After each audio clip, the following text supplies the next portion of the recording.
Hello guys and welcome back to Best Car Pics. നമ്മൾ ടാറ്റയുടെ പുതിയൊരു SUV വരുന്നതിനെ പറ്റി കേട്ടായിരുന്നു. സ്കാർലെറ്റ് എന്നാണ് അതിൻ്റെ ഇപ്പോഴത്തെ ഒരു കോഡ് നെയിം കൊടുത്തിരിക്കുന്നത്, ഓർ ഇൻറ്റേർണൽ നെയിം കൊടുത്തിരിക്കുന്നത്. പക്ഷേ ഏതായാലും അതല്ലാതെ ടാറ്റ ഇപ്പോൾ ഒരുപാട് വാഹനങ്ങൾ അനൗൺസ് ചെയ്തിട്ടുണ്ട്. കുറേയൊക്കെ അവരുടെ എക്സിസ്റ്റിംഗ് വാഹനങ്ങളാണ്, കുറേയൊക്കെ നമുക്ക് അറിയാവുന്ന വണ്ടികളാണ്. നമ്മളിപ്പോൾ ഈ വീഡിയോയിൽ അവരുടെ 3 പുതിയ വാഹനങ്ങളെ പറ്റിയാണ് നോക്കാൻ പോകുന്നത്. ടെക്നിക്കലി 4 ഉണ്ട്. ഏതായാലും ആദ്യം നമ്മൾ സിയറയിൽ നിന്നാണ് സ്റ്റാർട്ട് ചെയ്യുന്നത്. സിയറയിൽ നിന്ന് സ്റ്റാർട്ട് ചെയ്യുന്നത് പറഞ്ഞാൽ ഇതിൻ്റെ അകത്ത് ഇപ്പോൾ ഒട്ടുമിക്ക കാര്യങ്ങളും നമുക്കറിയാം ഓൾറെഡി. പക്ഷേ അതിന് മുകളിൽ വേറെ കുറച്ച് അഡീഷണൽ കാര്യങ്ങളും കൂടെ ഇപ്പോൾ കിട്ടിയിട്ടുണ്ട്, അത് നമുക്ക് നോക്കാം. പിന്നെ അതിന് പുറമെ ഹാരിയറിൻ്റെയും സഫാരിയുടെയും പുതിയ ജനറേഷനെ പറ്റി നമ്മൾ സംസാരിക്കുന്നുണ്ട്. അതുപോലെ അൾട്രോസ് EV പറ്റിയും സംസാരിക്കുന്നുണ്ട്. ഇതാണ് ടാറ്റയുടെ ഇനി വരാൻ പോകുന്ന 3 വാഹനങ്ങൾ. അതിലൊന്ന് പുതിയ വണ്ടിയാണ്, അതായത് പഴയ വണ്ടിയുടെ ഒരു ലേറ്റസ്റ്റ് ജനറേഷൻ മോഡലാണെന്ന് പറയാം. പക്ഷേ വണ്ടി പഴയതുമായിട്ടൊരു ബന്ധമില്ല പുതിയ വണ്ടിക്ക്. കാരണം പഴയതുണ്ടായിരുന്നത് അവർ ലാഡർ ഫ്രെയിം കൺസ്ട്രക്ഷനിലായിരുന്നു ഉണ്ടാക്കിയിരുന്നത്. പിന്നെ 2000s മുന്നേക്ക് ആയിട്ട് ആ വണ്ടി അവർ നിർത്തിയായിരുന്നു. പക്ഷേ ഇതിപ്പോൾ അങ്ങനെയല്ല. ഇത് ടോട്ടലി പുതിയൊരു പ്ലാറ്റ്ഫോമിൽ ഇലക്ട്രിക്, അതുപോലെ പെട്രോൾ, ഡീസൽ എല്ലാ പവർട്രെയിൻ ഓപ്ഷൻസിലും അവൈലബിൾ ആയിരിക്കും. എന്തായാലും സിയറെ പറ്റി പറയുകയാണെങ്കിൽ ഇതിൻ്റെ ഇൻറ്റീരിയർ, എക്സ്റ്റീരിയർ, പിന്നെ ഫീച്ചേഴ്സ് തുടങ്ങിയ കാര്യങ്ങളൊക്കെ നമുക്ക് ഏകദേശം അറിയാം. ഇതിൻ്റെ പെട്രോൾ ഡീസൽ മോഡൽ അവർ കഴിഞ്ഞ 2025 സ്റ്റാർട്ടിങ്ങിൽ കാണിച്ചിട്ടുണ്ടായിരുന്നു. ആൻഡ് ഇലക്ട്രിക് അതിന് മുന്നേയും അവർ കാണിച്ചിട്ടുണ്ടായിരുന്നു. സോ വണ്ടി എങ്ങനെയാണ് കാണാനിരിക്കുന്നതെന്നൊക്കെ നമുക്കറിയാം. ഡിസൈൻ ആക്ച്വലി അത്യാവശ്യം നല്ലതാണ്. അതായത് ഇതുവരെ നമ്മൾ കണ്ടിരിക്കുന്ന ഈ അടുത്തിറങ്ങിയിരിക്കുന്ന ടാറ്റ വാഹനങ്ങളെ പോലെ വളരെ സിമിലർ ആയിട്ടുള്ള ഒരു ഡിസൈൻ പാറ്റേൺ അല്ല അവർ ഇതിനകത്ത് പിടിച്ചിരിക്കുന്നത്. മൊത്തത്തിൽ അത്യാവശ്യം ഒരു ബോക്സി പ്രൊപ്പോർഷൻസ് ആണ് ഈ വാഹനത്തിൻ്റെ ബാക്ക് പ്രൊഫൈലൊക്കെ നന്നായിട്ട് കൊടുത്തിരിക്കുന്നത്. സൈഡിലും ആ ഒരു ബോക്സിനെസ് അവർ കൊണ്ടുവന്നിട്ടുണ്ട്. ഫ്രണ്ടിൽ കണക്റ്റഡ് DRLs സാധനങ്ങളൊക്കെ ഉണ്ടെങ്കിലും നമ്മളിപ്പോൾ ഹാരിയർ, പഞ്ച്, നെക്സോൺ, ടെർബോ എല്ലാത്തിലും കണ്ട ആ ഒരു സെയിം ഡിസൈൻ തന്നെ അല്ല ഇതിനകത്തും പിടിച്ചിരിക്കുന്നത്. കുറച്ചൊക്കെ വ്യത്യാസമുണ്ട്. EV വെച്ച് കമ്പയർ ചെയ്യുമ്പോൾ നമുക്ക് പെട്രോൾ അല്ലെങ്കിൽ ഡീസൽ മോഡൽ ഫ്രണ്ടിൽ ഒരു ഗ്ലോസി ബ്ലാക്ക് എലമെൻറ്റ് അവൈലബിൾ ആണ്. അത് EV-യിലില്ല. ആ ഒരു വ്യത്യാസം മാത്രമേ ഉള്ളൂ. പിന്നെ അലോയ് വീൽസിന് ചെറിയ ഡിസൈനിൽ വ്യത്യാസം ഉണ്ടാവും. അത്രയൊക്കെയാണ് മെയിനായിട്ട് വരുന്നത്. ഏതായാലും അതൊന്നും അല്ലാതെ ഈ വാഹനത്തിൻ്റെ മെയിൻ വ്യത്യാസം വരാൻ പോകുന്നത്, നമ്മളിപ്പം ഇലക്ട്രിക്കിനെ പറ്റി പറയുന്നില്ല, ഐസ് അതായത് ഇൻറ്റേർണൽ കമ്പഷൻ എഞ്ചിൻ മോഡൽ നോക്കുകയാണെങ്കിൽ ഒരു 1.5 ലിറ്റർ NA പെട്രോൾ എഞ്ചിനിൽ ടാറ്റ ഇപ്പോൾ ഡെവലപ്പ് ചെയ്തുകൊണ്ടിരിക്കുകയാണ്. അത് ആക്ച്വലി ഇൻട്രസ്റ്റിംഗ് ആയിട്ടുള്ളൊരു കാര്യമാണ്. കാരണം ഇത്രയും കാലം നമ്മൾ ടാറ്റയ്ക്ക് ഒരു 1.2 ലിറ്റർ NA എഞ്ചിൻ, പിന്നെ 1.2 ടർബോ, പിന്നെ 1.2 അടുത്തിറങ്ങിയ GDI എഞ്ചിൻ, ഈ 3 എഞ്ചിൻ ഓപ്ഷൻസ് ആണ് കണ്ടിരുന്നത്. പക്ഷേ അവർ ഇനി ഒരു 1.5 TGDI എഞ്ചിനും കൂടെ ഇറക്കുന്നതിനെ പറ്റി നമ്മൾ കേട്ടിട്ടുണ്ടായിരുന്നു. അത് ഇനി വരാൻ പോകുന്ന സിയറയിലും അതുപോലെ ഹാരിയർ, സഫാരി തുടങ്ങിയ വാഹനങ്ങളിലൊക്കെ ഡെബ്യൂ ചെയ്യും എന്നായിരുന്നു പറഞ്ഞിരുന്നത്. പക്ഷേ അത് എസെൻഷ്യലി ഒരു ടർബോ പെട്രോൾ എഞ്ചിനായിട്ടാണ് പറഞ്ഞിരുന്നത്. ആൻഡ് ഏകദേശം 170 bhp, പിന്നെ 270-280 ന്യൂട്ടൺ മീറ്റേഴ്സിനടുത്തൊക്കെ ടോർക്ക് ഉണ്ടാവും എന്നൊക്കെ പറയുന്നുണ്ടായിരുന്നു. ഓൺ പേപ്പർ ഫിഗേഴ്സ് നല്ലതാണ്. ടാറ്റ എഞ്ചിൻ പെട്ടെന്ന് കൊണ്ടുവരാത്തതിൻ്റെ കാരണം അവർക്ക് ഈ എഞ്ചിൻ ഇറക്കുമ്പം കുറച്ച് പെർഫെക്റ്റ് ആയിട്ട് ഇറക്കണം, അല്ലെങ്കിൽ നല്ലൊരു സ്പെക്കിൽ ഇറക്കണം എന്നുള്ളതുകൊണ്ടാണെന്നാണ് പറയപ്പെടുന്നത്. അതിനെപ്പറ്റി എനിക്കറിയില്ല. അതിപ്പോൾ നമുക്ക് എഞ്ചിൻ വന്നാലേ പറയാൻ പറ്റുള്ളൂ നല്ലതാണോ മോശമാണോ എങ്ങനെയാണ് അതിൻ്റെ അവസ്ഥ എന്നൊക്കെ.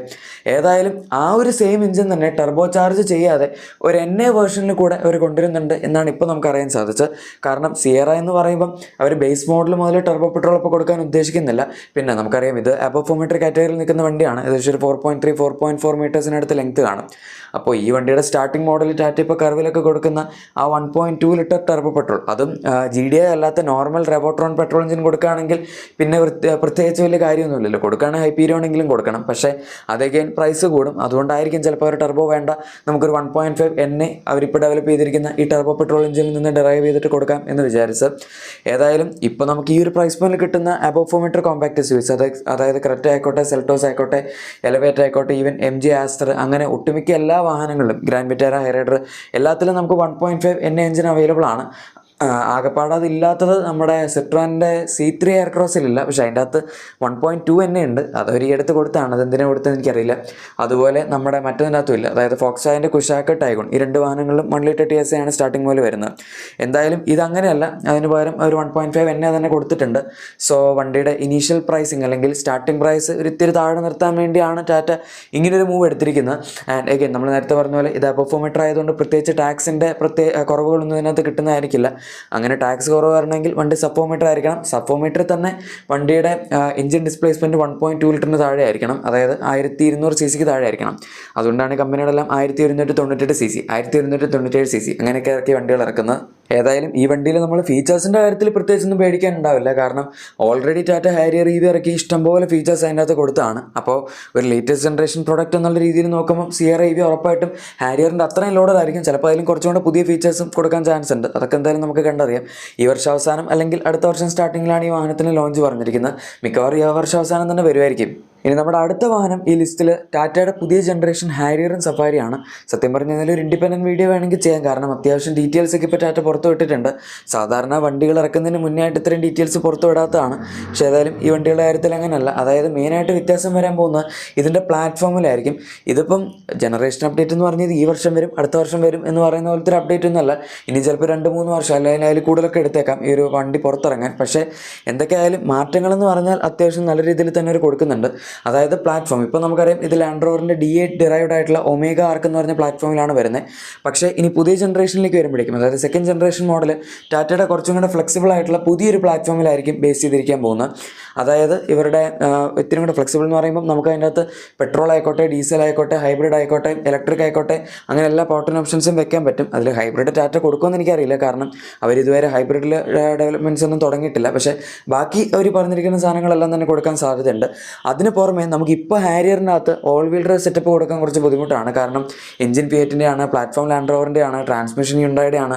അങ്ങനെ എല്ലാം കൂടെ അവിടുന്ന് ഇവിടുന്ന് ഒക്കെ കൂട്ടിക്കുഴച്ച് വരുന്നതുകൊണ്ട് ഓൾ വീൽ ഡ്രൈവ് സെറ്റപ്പും കൂടെ കൊടുക്കാൻ കുറച്ച് ബുദ്ധിമുട്ടായിരിക്കും. അതുകൊണ്ട് അതിന് വേണ്ടി അഡീഷണൽ R&D ഒന്നും ചെയ്യാതെ ഇപ്പോൾ ഉള്ള വണ്ടി അങ്ങനെ തന്നെ വെച്ചിട്ട് പുതിയ ജനറേഷൻ മോഡൽ അവർ all wheel drive tech implement ചെയ്യാനാണ് നോക്കുന്നത്. ആൻഡ് നമ്മൾ ഇലക്ട്രിക്കൽ മാത്രമല്ല പറയുന്നത്, ഇതിൻ്റെ ഡീസൽ അല്ലെങ്കിൽ പെട്രോൾ, അതായത് ഇന്റേണൽ കമ്പഷൻ എഞ്ചിൻ പവേർഡ് ആയിട്ടുള്ള മോഡലും ഓൾ വീൽ ഡ്രൈവ് വേണമെങ്കിൽ കൊടുക്കാവുന്ന രീതിയിൽ തന്നെയാണ് ടാറ്റ പുതിയ പ്ലാറ്റ്ഫോം ജനറേറ്റ് ചെയ്യാൻ പോകുന്നത്.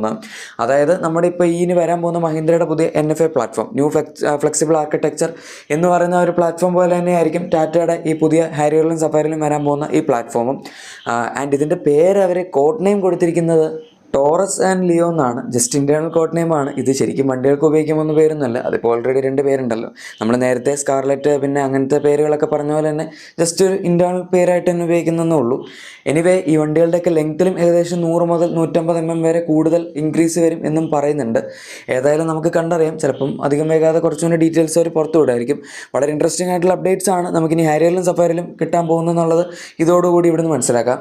ഇനി നമ്മുടെ അടുത്ത വാഹനം ടാറ്റയുടെ അൾട്രോ CV ആണ്. കുറച്ചധികം കാലമായിട്ട് ടാറ്റ ഈ വാഹനത്തിൻ്റെ ലോഞ്ച് നീട്ടി വെച്ചുകൊണ്ട് പോകുമായിരുന്നു. 2020 ആദ്യമായിട്ട് അവർ അൾട്രോ CV കാണിച്ചതാണ്, അതായത് ഈ ഫേസ് ലിഫ്റ്റ് ഒക്കെ ഇറങ്ങുന്നതിന് മുന്നേ. പക്ഷേ ഇപ്പോൾ വണ്ടി ഇറങ്ങിയിട്ട് 5 വർഷം കഴിഞ്ഞിട്ടും ഇതിൻ്റെ ഇലക്ട്രിക് ഇതുവരെ ലോഞ്ച് ആയിട്ടില്ല.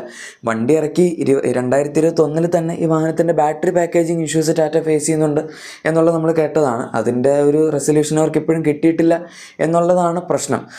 അതുകൊണ്ട് ഇത്രയും കാലം പറഞ്ഞുകൊണ്ടിരുന്ന നമ്മുടെ സിയറ ഹാരിയർ EV 2 ലോഞ്ച് ചെയ്തതിന് ശേഷം അൾട്രോ CV ലോഞ്ച് ചെയ്യുന്നതായിരുന്നു. പക്ഷേ ഇപ്പോൾ കുറച്ചും കൂടി ഡിലേ ഈ വാഹനത്തിനകത്തുണ്ടെന്നാണ് പറയുന്നത്. എനിവേ നമുക്ക് നോക്കാം. ഇത് ഇറങ്ങും എന്നുള്ളത് ടാറ്റ ഇപ്പോൾ കൺഫേം ചെയ്തിട്ടുണ്ട്. പക്ഷേ എപ്പോഴത്തേക്ക് ഇറങ്ങും എന്നുള്ളതിൻ്റെ ഡേറ്റ് പിന്നെയും അവർ നീക്കി വെച്ചിരിക്കുകയാണ്. ഏതായാലും ഇതിൻ്റെ പവർ ഓപ്ഷൻസ്, പവർ ഫിഗേഴ്സ് തുടങ്ങിയ കാര്യങ്ങളെല്ലാം പഞ്ച് EV-യിൽ നിന്നായിരിക്കും വരാൻ പോകുന്നതെന്നാണ് പറയുന്നത്. ആൻഡ് പഞ്ചിൻ്റെ Active.EV, അതായത് ആക്റ്റീവ് പ്ലാറ്റ്ഫോമിൽ തന്നെ ആയിരിക്കും ഈ വണ്ടിയും വരുന്നത്. പിന്നെ പഞ്ച് EV-യിലും അവരധികം വൈകാതെ തന്നെ ഒരു ലോങ് റേഞ്ച് മോഡൽ ഇനിയും, അതായത് ബാറ്ററി ഇപ്പോൾ നമുക്ക് 35 kWh കിട്ടുന്നത്, കുറച്ചും കൂടെ സൈസ് കൂടിയൊരു ബാറ്ററി പാക്ക് കൊടുക്കും എന്ന് പറയുന്നുണ്ട്. അത് വരികയാണെങ്കിൽ അത് ചിലപ്പോൾ നമുക്ക് അൾട്രോസിനും കിട്ടിക്കൂടായില്ല. ആൻഡ് പിന്നെ അൾട്രോസിൻ്റെ കേസ് എടുക്കുകയാണെങ്കിൽ മെയിൻ പ്രശ്നം വരുന്നത് ഗ്രൗണ്ട് ക്ലിയറൻസ് ആണ്. ഇത് ഹാച്ച് പാക്ക് ആയതുകൊണ്ട് ഈ ബാറ്ററി പാക്കും കൂടെ വെച്ച് കഴിയുമ്പോഴേക്കും അടിവട്ടന്നിരിക്കുന്നൊരു പ്രശ്നം വരാറുണ്ട്. പിന്നെ അത്രയും വലിയ ബാറ്ററി പാക്ക് ഇതിനകത്ത് വെക്കുമ്പോൾ സ്പേസ് ചിലപ്പോൾ ഒരു ഇത്തിരിയും കൂടെ ഫ്ലോർ പാൻ പൊങ്ങി വരാൻ ചാൻസ് ഉണ്ട്, കാരണം വണ്ടി നന്നായിട്ട് താഴെ നാണിൽ ഇരിക്കുന്നത്. ഏതായാലും ഇതിനെപ്പറ്റിയുള്ള നിങ്ങളുടെ അഭിപ്രായം താഴെ കമൻസിൽ പറയാം. പിന്നെ നിങ്ങളുടെ എക്സിസ്റ്റിംഗ് വാഹനത്തിന് എന്തെങ്കിലും ആക്സറീസോ ക്ലീനിങ് പ്രൊഡക്ട്സോ വേണമെങ്കിൽ നമ്മുടെ ഡിസ്ക്രിപ്ഷൻ അല്ലെങ്കിൽ പ്രൊഡക്റ്റ് ടാങ്ക് തീർച്ചയായും ചെക്കൗട്ട് ചെയ്യുക. വീഡിയോ ഇഷ്ടപ്പെട്ടെങ്കിൽ ഉറപ്പായിട്ടും ലൈക്കും സബ്സ്ക്രൈബും ഷെയറും കൂടെ ചെയ്യുക. നമുക്ക് മറ്റൊരു വീഡിയോയിൽ കാണാം. അതുവരെ thank you for watching my video and good bye.